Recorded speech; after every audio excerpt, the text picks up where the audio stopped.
రాజధాని అమరావతిలో మంత్రులు నారాయణ, బంగళపూడి అనిత, కొండపల్లి శ్రీనివాస్ పర్యటించారు. బంగాళ ఐకానిక్ టవర్లు, ఎమ్మెల్యే ఎమ్మెల్సీ క్వార్టర్ల మంత్రులు పరిశీలించారు.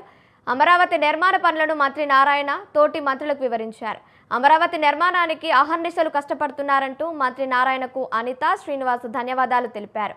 ఆంధ్రప్రదేశ్ ఆత్మగౌరవం అమరావతిలో కనిపిస్తుందని హోంమంత్రి అనిత తెలిపారు. వైసీపీ నాయకులు ఇక్కడికి వస్తే అమరావతి అభివృద్ధి చూపిస్తామని హోంమంత్రి అనిత అన్నారు. ప్రపంచ స్థాయి రాజధానికి మంచి ప్రణాళికతో ముందుకెళ్తున్నారని మంత్రి శ్రీనివాస్ అన్నారు. సీఎం చంద్రబాబు దూరదృష్టితో రాజధాని నిర్మాణం జరుగుతుందని మంత్రి శ్రీనివాస్ అన్నారు.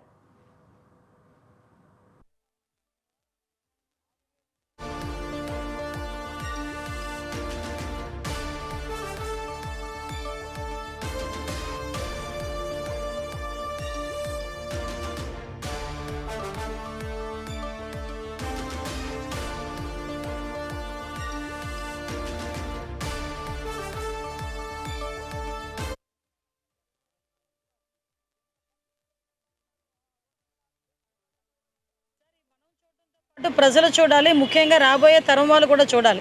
ఎందుకంటే ఇక్కడ జరగబోయే కార్యక్రమాలు కూడా చూస్తుంటే ఒక ఐకానిక్ బిల్డింగ్స్ కానీ, ఒక అసెంబ్లీ బిల్డింగ్ కానీ, ఈరోజు ఇక్కడ మనం ఉన్నాం ఎమ్మెల్యే క్వార్టర్స్ కానీ, ఒక మినిస్టర్స్ క్వార్టర్స్ కానీ, ఎమ్మెల్సీ క్వార్టర్స్ కానీ, ఐఏఎస్ ఆఫీసర్ బిల్డింగ్లు కానీ, ఐపీఎస్ ఆఫీసర్ బిల్డింగ్లు కానీ, అదేవిధంగా అన్నీ కూడా ఒకే దగ్గర ఉండేటట్టుగా ఒక ఆఫీసు సెటప్లు కానీ ఇవన్నీ కూడా చూస్తూ ఉంటే ఇది కదా ఆంధ్రప్రదేశ్ భవిష్యత్తు అంటే, ఇది కదా ఎన్డీఏ కూటమి గవర్నమెంట్ మీద ప్రజలకున్న విశ్వాసాన్ని మేము అందరం కూడా నిలబెట్టుకుంటున్నామంటే.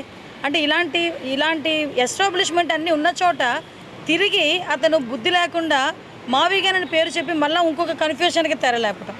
అసలు ఆ మావిగానని పదాలు ఉపయోగిస్తున్న చాలామందిని వాళ్ళు మీరు వస్తే చూపించడానికి మేము కూడా రెడీగా ఉన్నాం, ఇక్కడ ఏం జరుగుతుందో చూపించడానికి. విడిపోయిన ఆంధ్రప్రదేశ్ అప్పుడు మనందరం కూడా మన ఒక రాజధాని కోల్పోయామనే విషయాన్ని చాలామంది మాట్లాడడం జరిగింది. గౌరవ ముఖ్యమంత్రి గారు చాలా దూరదృష్టితో మన ఆంధ్రప్రదేశ్ ప్రజానీకానికి గర్వంగా చెప్పుకున్నటువంటి రాజధాని నిర్మించాలని, రాష్ట్రానికి భారం లేకుండా, రాష్ట్ర బడ్జెట్కి ఎటువంటి భారం లేకుండా రైతుల దగ్గర మెప్పించి రైతులందరినీ కన్విన్స్ చేసి 29 గ్రామాలు వికెట్ చేయించి 33,000 ఎకరాలని భూమిని ఎక్వైర్ చేసి రాజధాని నిర్మాణానికి కూడా స్పెషల్గా బడ్జెట్ తీసుకొచ్చి రాష్ట్ర బడ్జెట్కి ఒక్క రూపాయి కూడా భారం లేకుండా రాజధాని నిర్మాణం కావాల్సినటువంటి బడ్జెట్ కూడా ఒక స్పెషలైజ్డ్ పద్ధతిలో తీసుకొచ్చి ప్రపంచంలో కూడా ఏ దేశంలో కూడా ఇలాంటి ఒక రాజధాని నిర్మాణం కొత్తగా పెట్టడం అనేది సరికొత్త ఆలోచన. అది నేనైతే చాలా ఆనందంగా ఉంది. ఎందుకంటే ఆయన దూరదృష్టి 10 సంవత్సరాల ముందే ఇదంతా కూడా ఆలోచన చేసి కార్యరూపం చేయడం జరిగింది.